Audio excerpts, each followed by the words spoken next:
And I get to talk about volunteers. So I want to get you a little bit involved in our conversation. So in your chat, write down the biggest challenge that you face with volunteers. So in your chat box, let me know what's the biggest challenge that you face with volunteers. Burnout. Nobody wants to step up to the plate. Now that's a truth. There's some truth there. Okay. Anybody else? What else have we got out there? Time commitments is another one. That's a challenge for our volunteers and for us too. Trying to get parents involved. Absolutely. Absolutely. Because that's a great source of volunteers, isn't it? Is your parents to be involved for sure. All right. Anything else? All right. How long should we wait before we ask new members to help? Okay. So that can be a challenge. Yep. Yep. And some might not want to go back to church. That's right. So we have, and some of us have lost a whole pool of volunteers because of COVID. And so we're going to address some of those concerns tonight. That's good. That's good. So what I want to start off with is I want to share a couple of things that over the years we've discovered about what volunteers say that they want. So I want you to think about that. What do volunteers say that they want? So here are some things to think about. First of all, a volunteer says that they want you to be ready for them. So when you have a volunteer, they want all the tools that they need to be successful. So they want you to be ready for them. Number one, that's what volunteers want. Number two, they want good training. And you're probably thinking in your head, yeah, but I offer training and they don't come. So this is where we need to think about, maybe we need to think about offering and delivering training in another way. See, we've always done it the same way. And that's some of what we talked about last week on our call, was the fact that because of COVID and because of things that have shifted, we need to be sometimes thinking about how we can get volunteers trained and ready, and maybe an in-person is not one of them. So, but we'll talk a little bit about that tonight, I hope. Another thing that volunteers say they want is they want to know the time commitment up front. They want to know the time commitment up front. And sometimes we as leaders leave it open-ended. And that's a reason that they don't want to volunteer or sign up to volunteer, because they really need to know what the time commitment is. Volunteers want to be appreciated. Volunteers want to be in the know. So that means that they want communication and they want you to keep them in the loop. They want to feel welcomed. You know, when you get volunteers, they join your team, right? And sometimes when volunteers join the team, sometimes they're not really welcomed. And so as leaders, we have to figure out, well, how do we make sure that we integrate new volunteers into our team, and how do we make sure that they are welcomed and that, you know, everybody's on the same page? It's so important that we make sure that they feel welcomed. They say they want interesting and engaging work. So if you think that your volunteers are going to be happy with, just watching those preschoolers, with nothing else to do with them, but if you give them something engaging to do with those preschoolers, give them a task, something that they can do with those preschoolers that feeds into the next one, which is what volunteers say they want. They want to make sure they're making a difference. So think about that. When people volunteer, they want to know that they're making a difference, that they are making a difference in the kingdom. And so that's so important to volunteer. So these are some of the things that our volunteers are saying that they want. So now I want to invite Lori and I want to invite Jen, just to share a little bit. What do you think about those, list there, do you think, do you think they're kind of spot on? What do you think? I have Jen up first, so why don't you chime in there, Jen? What do you think? They are definitely spot on. They're very accurate, especially someone like myself starting off about 6 years ago as a volunteer. Those were the things that, I was curious about. Would they prepare me for teaching Sunday school? What kind of training, what time commitment would I really be required? Was I doing a good job? Did I feel appreciated? I wanted to be in the know, especially like what's the lesson about. I want to make sure I'm teaching it properly. Definitely everybody did an amazing job making me feel welcome. But yeah, definitely I wanted the work to be interesting and engaging so I could reach the children. So this list is very accurate coming from someone that did start off volunteering several years back. And I like how you said that you experience this yourself. Yep, definitely. So that's so important. I think you need to think about how you felt as a volunteer, and maybe some great volunteer experiences and maybe not so great. So maybe we need to learn from that. What do you think, Lori? I think that these things are definitely spot on. And it's amazing. And I just want to toot your horn on this. When you asked me to be a part of the kids ministry group, I was a little fearful at first. And then the one thing that you guys absolutely did great was making me feel welcome, making it interesting. Let me know I was making the difference. Every single one of these, you were ready for me. You had the training. And that made the difference in me saying, oh, this is something I don't want to be a part of, and saying, oh yeah, this is definitely worth my time and effort.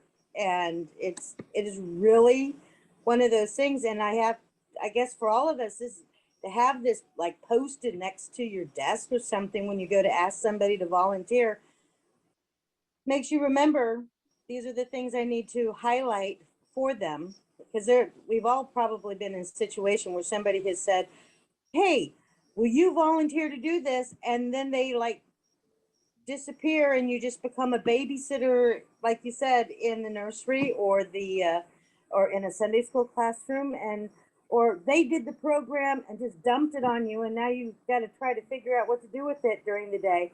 And if you're going to be a long-term volunteer, you need more than that. That's true. That's true. And I think, again, this list might even help you as you're thinking about, this is how I need to recruit people. I need to make sure that I highlight for them how what I'm asking them to do is going to make a difference, right?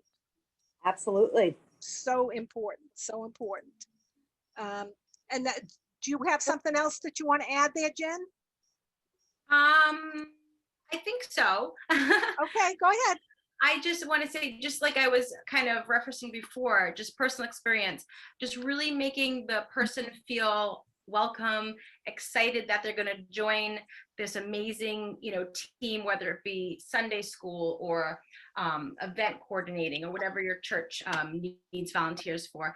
Just really being kind and including them in, what needs to be done, making sure they are really aware of just everything so that they're not feeling uncomfortable. Right. Now, what are you two finding, since COVID? Have you found that not all of your volunteers are coming back? So think about that, because Jen, you just had your VBS. Yes, yep. And we had so many volunteers, almost too many. Okay. God. So talk a little bit about that. Why do you feel like you had an overabundance of volunteers? Oh boy, well, we really make it such a fun event.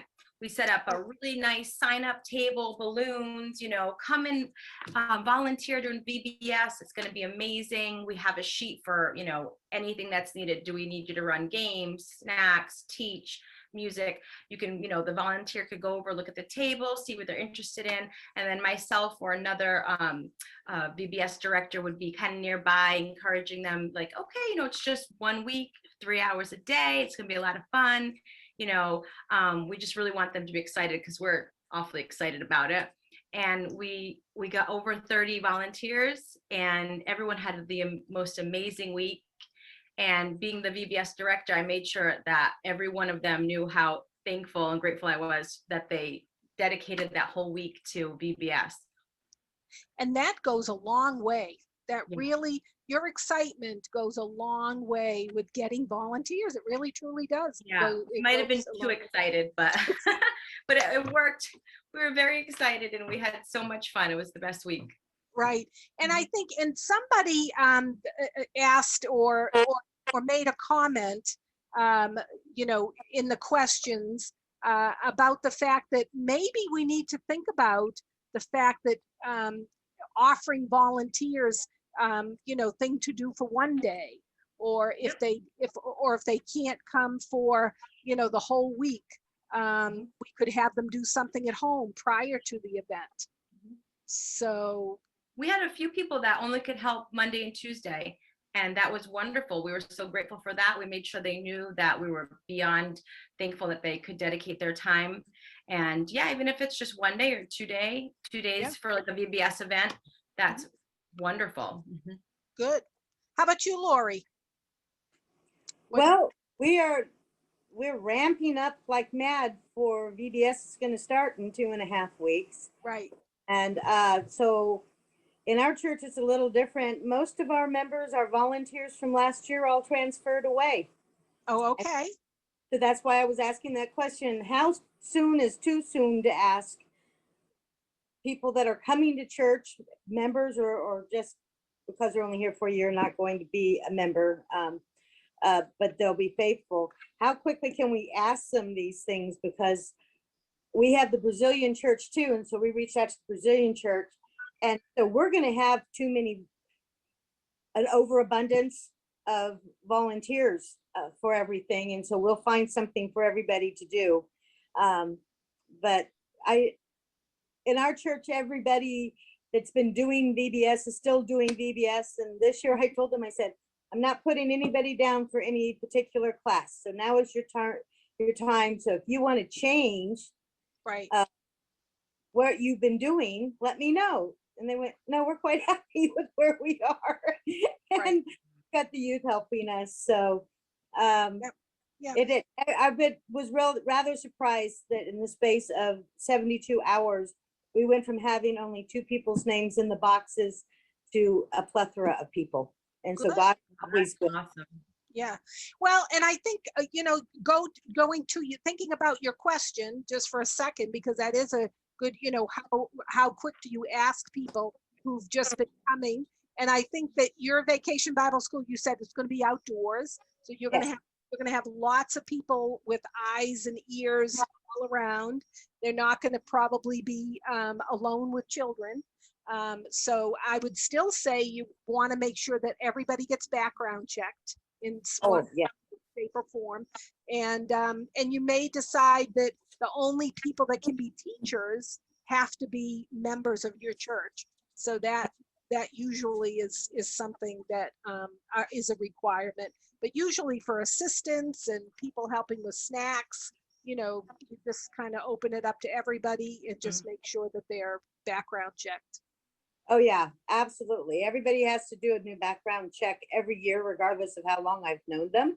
Right. Okay. And we have just had a long-standing policy that only church members, preferably the deacons or Sunday school teachers, are the ones actually teaching, because they're the ones that have been properly vetted anyway, and we know how they stand with the material.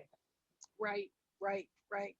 Well, that's great. So you know, hopefully this list, those of you that are watching, you know, we'll have a resource sheet after our session tonight. And so we'll have all of these points on there. So you certainly can utilize them if you're getting ready for your event. So, and I think we've answered some questions. And remember, if you have other questions, please don't hesitate to put them in the chat box, because you know, along the way we will you know, answer them. So I'm still checking in the chat box just to make sure, so don't hesitate to do that. All right, so now we're going to go into a second segment, and Alice is going to talk to us a little bit about enlisting and recruiting volunteers. So what's that all going to look like? So Alice, take it away. So before we talk about the practice of enlistment and recruitment, what are some of the ways that you have used for recruiting volunteers? You can use the chat feature to share your ideas.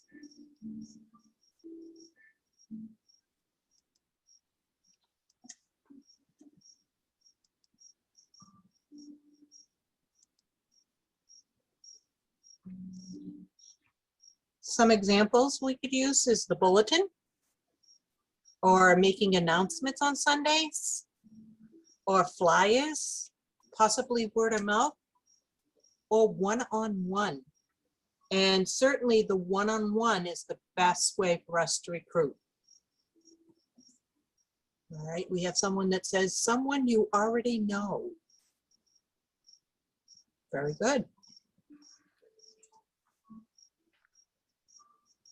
All right, Laurie says one-on-one, phone calls, text. Very good. You have to remember all this new technology, right, Alice? That's right, huh? So we're gonna look at 2 video examples of enlistment. First, let's look at what not to do.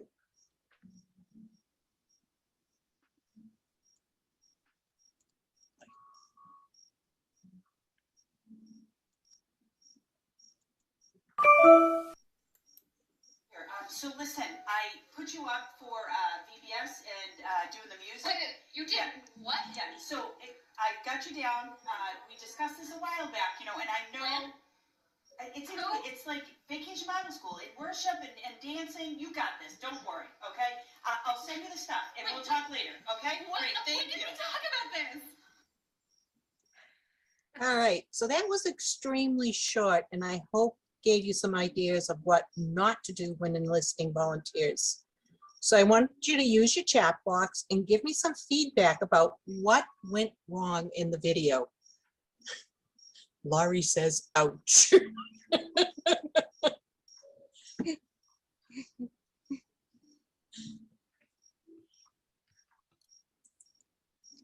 she's right. That is an ouch. Yes, it is. So what did you notice in the video that is a no-no as far as recruiting and enlisting in volunteers? Good, Pauline. Did not remember to ask. Very good.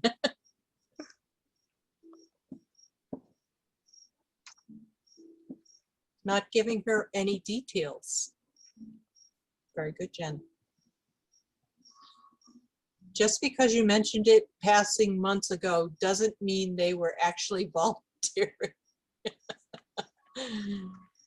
Big assumptions on her part, wasn't there? How about the fact that she just rushed right through that? Didn't really give her a chance to say yes, no, maybe, wait a minute, just rushed right through it. No time to respond. Yep. And did you notice she brushed off any of her questions that she had? And she certainly didn't allow her to ask any questions. So it may sound too easy, but there was no clear expectations and no clear responsibilities were shared, and there was no clear time commitment given. So those are definitely all ways that we don't want to enlist our volunteers. So now we're going to take a peek at a good enlistment practice.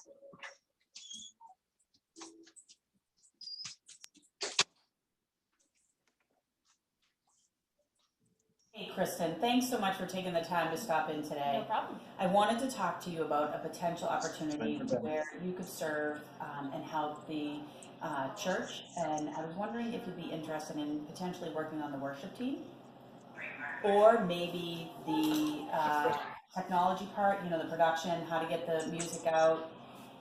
The one I'm really hoping you're interested in is the dancing and the music for Vacation Bible School. That sounds awesome. Yeah, I've just watched you and during worship time, you're always active and moving, and that's the energy we need with our kids. And I don't know what your time is. Right. I know it can be a little bit tough because I have classes and clinicals, and I do have exams to study for. So, Okay. what would you say the time commitment is? It's only about a week in the summer. There is some prep before, but I can give you that music, and the videos are soon going to be on YouTube, so you can be practicing. Get your roommates, your housemates, whoever involved. But I think it's a great opportunity for you to serve here at church. That sounds like so much fun. I'd love to give it a try. Oh, awesome. And you know what? I'll give you the stuff now, and you can look at it. And if it's something that's not going to work for you, please let me know, because we want to do this so that it helps the betterment of our church and all the people around. Absolutely. Sounds like so much fun. Awesome. To start Awesome. today. Perfect.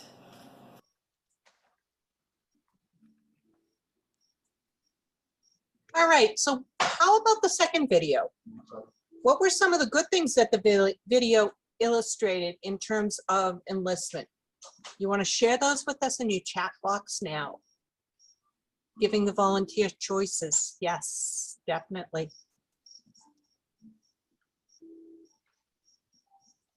I know, I like that. She gave her 3 choices.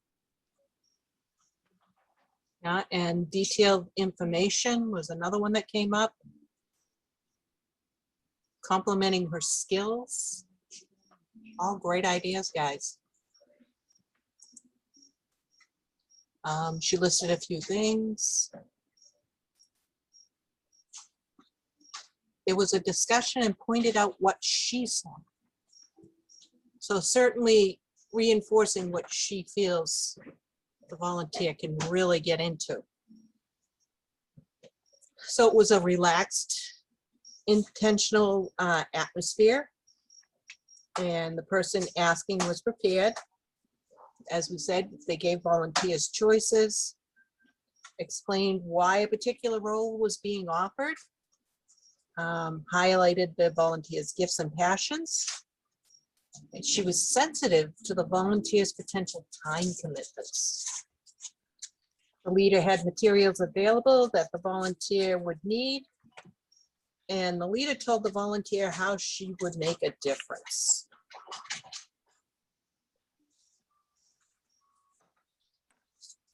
And she invited questions. She allowed the volunteer to ask questions. So as we wrap up this recruitment segment, remember that your needs need to be planned. Recruiting needs to be planned. You don't wait for the last minute, and it's intentional. Another point would be that we're prayerful. Recruitment needs to be a prayerful part of the process, and the people need to be in prayer. And another way would be to plug them into a team right away. Great points, Alice. I love that. Love, love, love. Now, how about Jen and Lori want to pop on? Tell us a little bit about, how your, recruitment goes. Do you try to stick to, some of what we've talked about here? What do you think? Absolutely. Do not wait till the last moment. That's just a harbinger of failure and not having enough people, and you find yourself overwhelmed to the point where you're ready to quit. In other words, been there, done that. So, it's one of those things. So you want to, approaching somebody and putting the bug in their ear a couple of months before you need, I always think about VBS, is, and then tell them, go home and pray about it. And let God tell you where or if he wants you to be a part of VBS. And then we'll get into a discussion. So to get a volunteer, I normally have to take a couple of times talking with them. And so that means I have to be on the ball and start far enough ahead in time so that I can actually get people to prayerfully join into our programs. Good, Good, good. And how about you, Jen? How have you found, because I love your recruiting ideas. Now, how do you do with the one-on-one? How do you kind of hook them in? Yeah, well, we are really friendly around here. So we love to go right up to someone and, say, okay, you've been here for a little while. Do you have any desire to maybe help out? We have a wonderful and fun kitchen staff. We have our amazing kids program, Sunday school. We have so many like really fun spots. And we always kind of let them have some choices, let them know a lot of details about each position, maybe the worship team, maybe, all our other little areas that we would need help. We definitely like to give them information, detailed information, and let them prayerfully consider it. And then there's a good handful of us that are always kind of in the halls on Sundays, kind of, just saying hi to new people. And our policy here is if you've been here for 6 months, you can take your background check and then start being a helper in like the children's ministry, Sunday school classes. You have to be a member to be a teacher, but we definitely love new volunteers to be a helper. We always need helpers. Good. So we definitely do a lot of one-on-one. And then we have a bulletin that goes out. And then we also have a email that goes out. And if there's any need for volunteers, we always list it in those things as well. Right.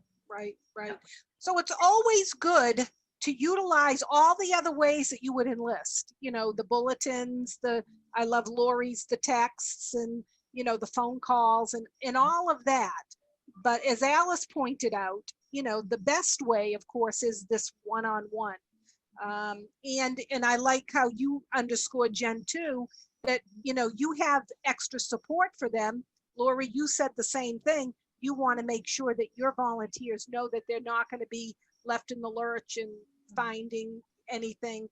You're going to make sure that they have curriculum. You're going to make sure that if they need supplies, you'll get the supplies for them. You'll have everything to make your volunteers successful. Yep.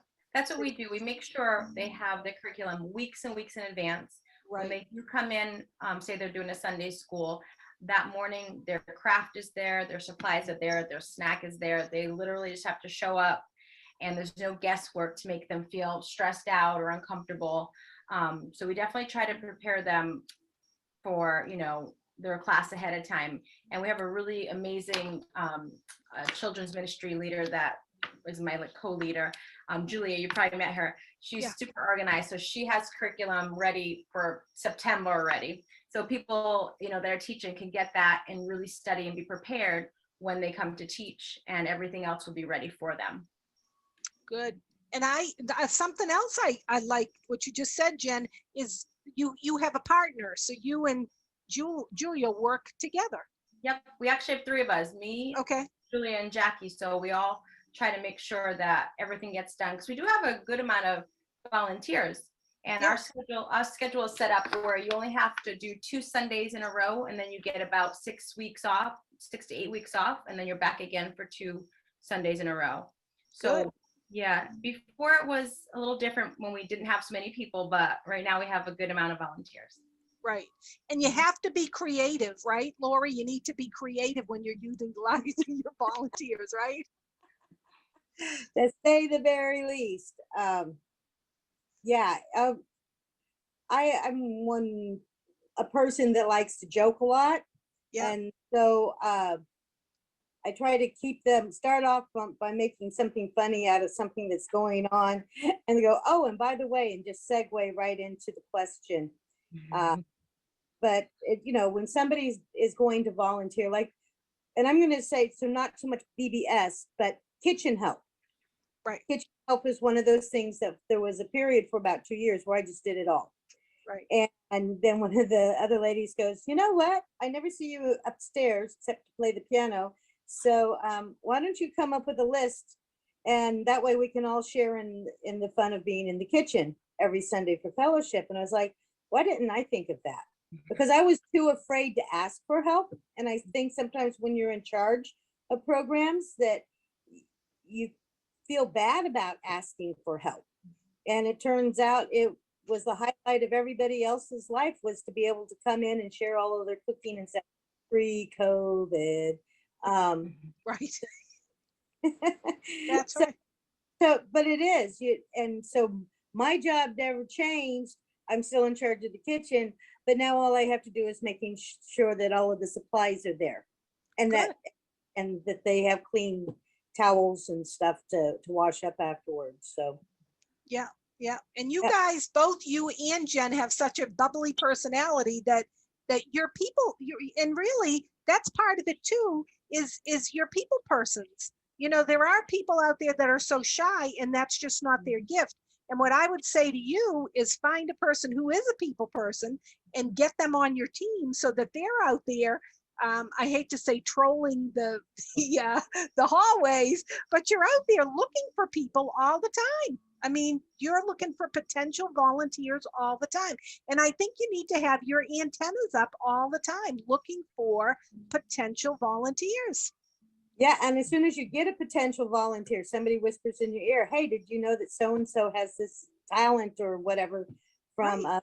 his church?" And then that becomes your, "Oh, let me go over and talk to them." And so, because it may be somebody that I had no idea what their background was, uh, as far as volunteering within the church. Right. And now I have more of a reason to go and talk to them. And those are the ones you always become the closest friends with. Right. That's awesome. That's awesome. All right. Now we're going to switch gears. So we've talked about, what the volunteers want. We've also talked about, the recruitment part and the enlistment, how that looks and how you can be effective with that. And then now we're going to turn our attention as how do you keep them? How do you keep them coming back? You know, and so this is where Lori and Jen, they're going to give us their from their perspective, what are the ways that that you have been appreciating your volunteers, communicating with your volunteers, and then how do you train your volunteers? So Jen, let's talk about appreciating first. So tell me how what are your best practices for appreciating your volunteers? Well, I'm not too shy when it comes to interacting with friends and members of the church and volunteers. So I'll just go right up to them and just one-on-one, just thank you so much for volunteering. It has meant the world to us. We couldn't have done it without you. And truly, I do mean it, because we can't run a VBS or have a children's church on Sunday mornings if we don't have the volunteers. So I genuinely mean all the thank yous that I give. I have little notes here. Let me see. I put down, first thing, don't overestimate the power of words. Start by simply saying thank you. It's important to verbalize how you value your volunteers. And then make sure they have everything they need. Like we were talking about earlier, we don't want them to feel nervous and unprepared when they're teaching or helping out. During VBS, we would gather every morning in a circle and pray. And at that time, we would list any announcements also. And I always made sure I looked at everyone and I'm like, thank you so much for being here for the whole week, volunteering your time. It's so important. We're doing this for the children to spread God's word. And I just made sure that they knew how thankful I was that they were there. We do a lot of cards here. We write cards out. When it's someone's birthday, that is a volunteer, will send them a card for birthdays or just for thank yous.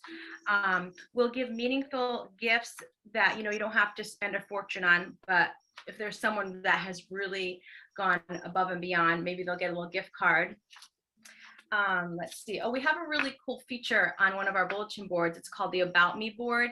And we pick 6 volunteers per month and we do their picture and then a page that'll say, what's your favorite book? What's your favorite movie? What's your favorite color? Like all about them. It's the About Me board. So we'll have that sheet of paper that kind of tells about them and their picture next to it. So we'll highlight them, 6 about per month. We always want to make sure they're regularly up to date with different events. So we do that through the Island Pond Gazette email.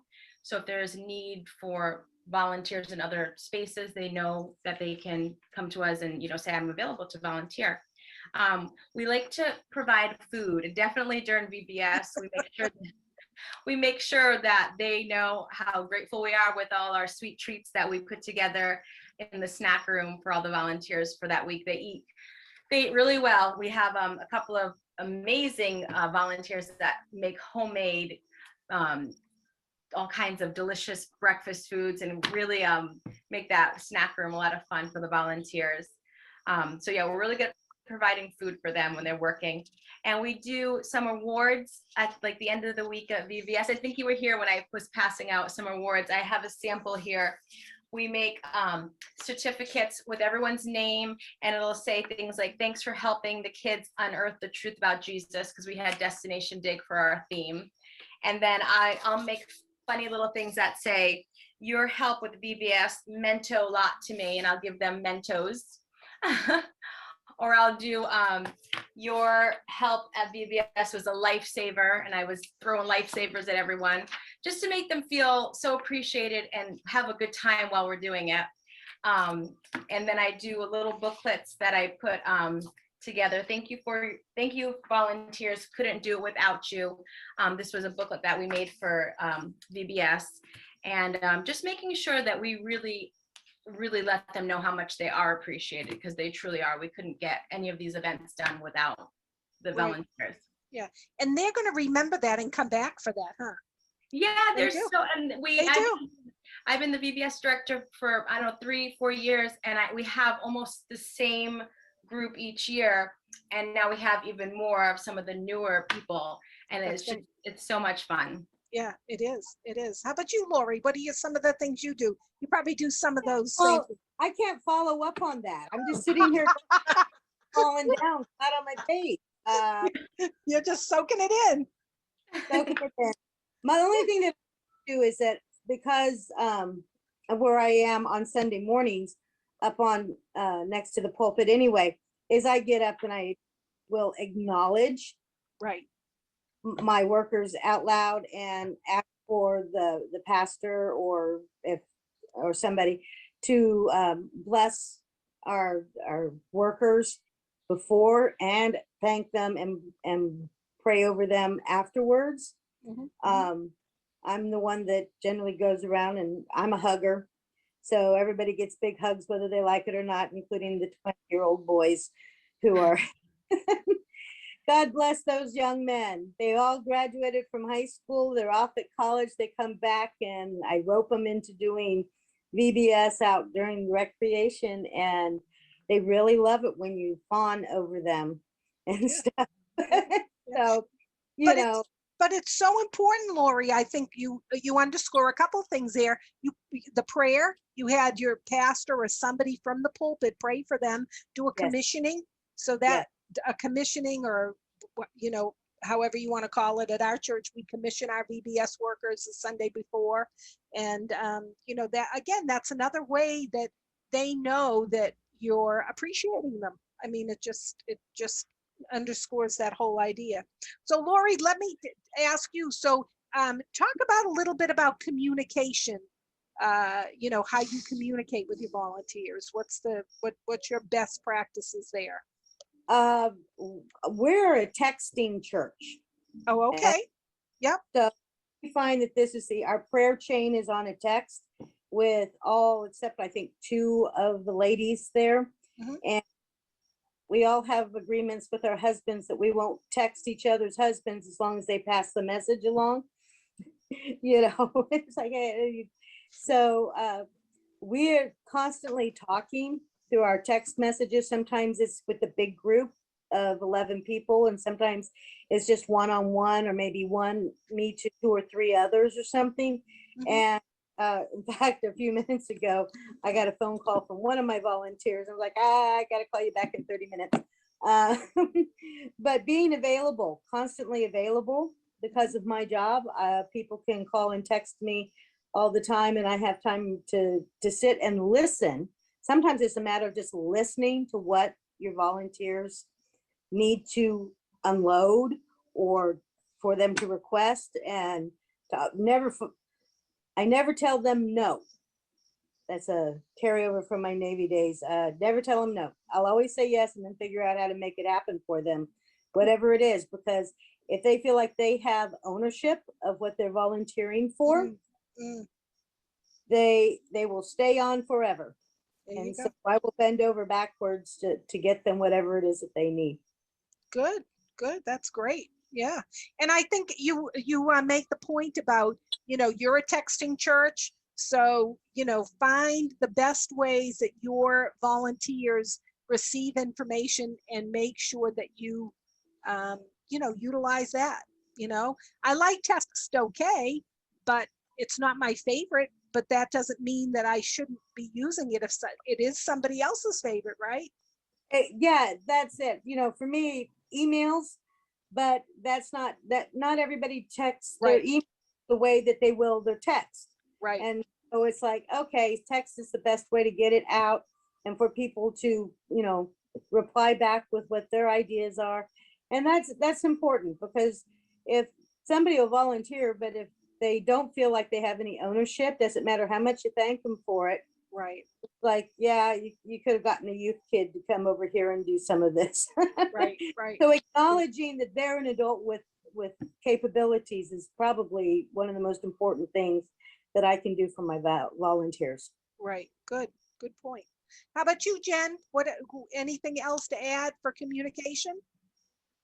We did a lot after each day at VBS, since it's still fresh on my mind. It was so recent.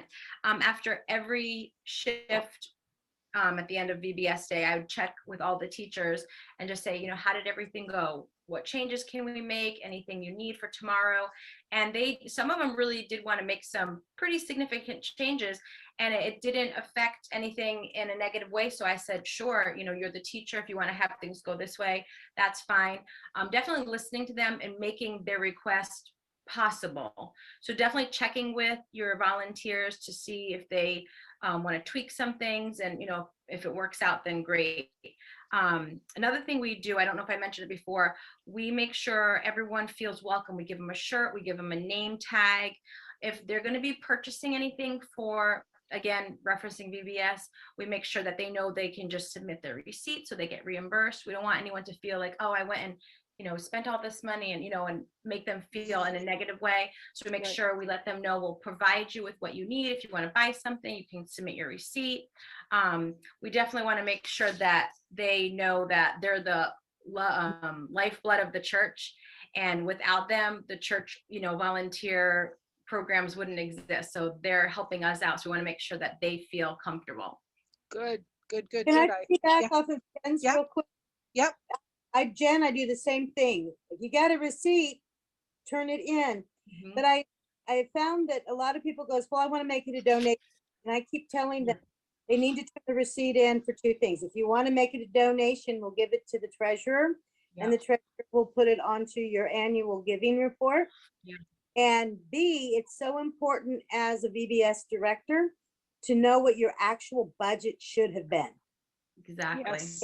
Everything is just out of the goodness of their heart providing stuff. We really don't know what our budget should be. How much does that really cost? And that's the same way through, whether it's Sunday school or it's the music department or, in the office, whatever it is, you don't have to be reimbursed, but at least take credit on your taxes at a minimum. Right. That makes sense. Well, and the fact of the matter is, if you don't turn in those receipts and get reimbursed, and the next year you don't have the same volunteer who can't afford it, then and you haven't planned for that, then there might be a shortfall.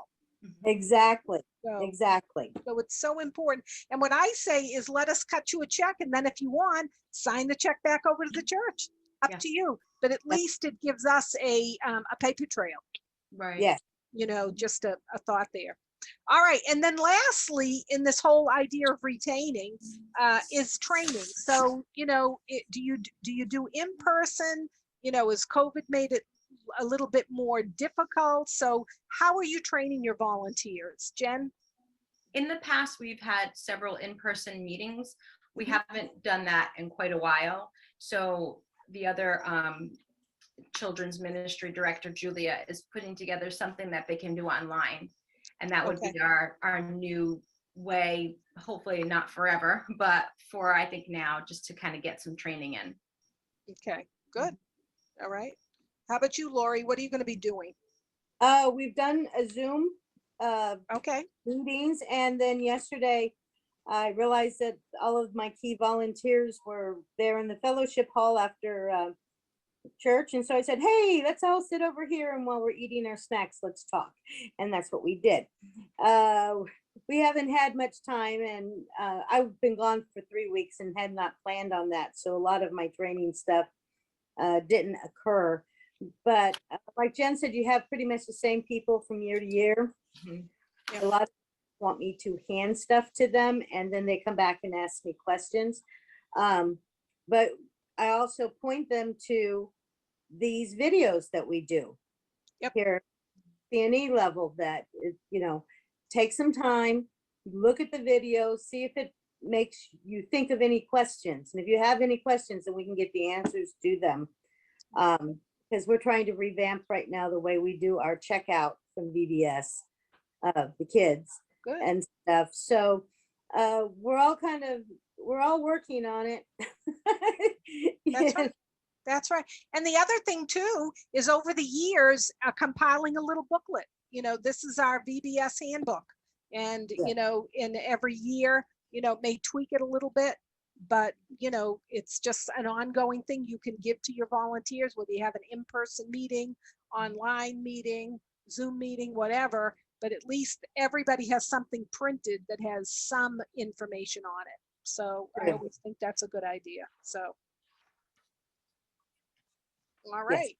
Very good. All right. Anything else? This is a great place for questions. So, I mean, you guys have really gone in depth, which is awesome. No, really, this is really good. And I think that, and it's funny, I'm looking through some of the questions that, folks had sent in, and you pretty much have answered every single, one of those questions. And, because I could ask the question, if people aren't volunteering, what do you do? But I mean, you've talked about the fact that, people really are volunteering. And I love the idea, we have to be actively looking for people to volunteer. And I think sometimes, people sit back and they say, well, there aren't any volunteers, they're not coming forward. But what are you doing actively to engage potential people to volunteer? And the other thing somebody else mentioned, I said this a little earlier, is the fact that we need to maybe break down things so that people can help one day if they can do one day, or if they can do 2 days. Like Jen said, some people could only come Monday and Tuesday. And so you take those grateful ones and do something with them for those 2 days, again, to give them meaningful participation, because the goal is you want to retain them for next year. And maybe next year they'll do 3 days. I mean, that is the hope. But, sometimes we say, no, we need people for 5 days. Well, in this day and age, I think we have to remember we're going to have to piece together volunteers in different ways now. So I think we have to learn to be creative. Wouldn't you say, Lori and Jen? Absolutely creative. Yep. Yep. So I think back a lot when I was a first time, coming to the church, and, I didn't know if they needed help. Unless someone approaches you, you just don't know. So it's definitely good to kind of speak to that new person and feel out what their likes might be and where they might enjoy serving. right. I remember people found out that I, was a graphic designer, or am a graphic designer. So they immediately asked me for help with different things. And I loved that they were asking me. And then they got word that I like to work in the kitchen. So then I was part of the kitchen team, and they made me an apron with my name on it. And I was so thankful, and I felt so appreciated. So little things like that really go a long way. They do go a long way. That's right. They go a long way. Good, good. Well, Lori, I thank you. Jen, I thank you very much for coming and spending a few minutes with us tonight, talking about our volunteers. And I do think that, we sometimes we get paralyzed because we don't feel like we have enough. And I think that we have to get out of that mindset of being scarcity, and realize that the Lord has the people and the volunteers for you. It's just we need to be more creative in knowing how to utilize them. So, I hope part of what we've talked about tonight has been encouraging. And a reminder that, you know, next week is going to be the last in our series, and we're going to be talking about safety and security. Again, I know a lot of us know safety and security, some things we've done, but I think that because of COVID, I think we've forgotten about some things. So I hope you'll plan to join myself and Ron Mills next Monday night as we delve into some safety and security issues. And of course, I'd love to make sure that everybody keeps in touch. And you can certainly keep in touch with me, Sandy Coelho at bcne.net, or visit our website, bcne.net/kids. And we will have this video up on the website.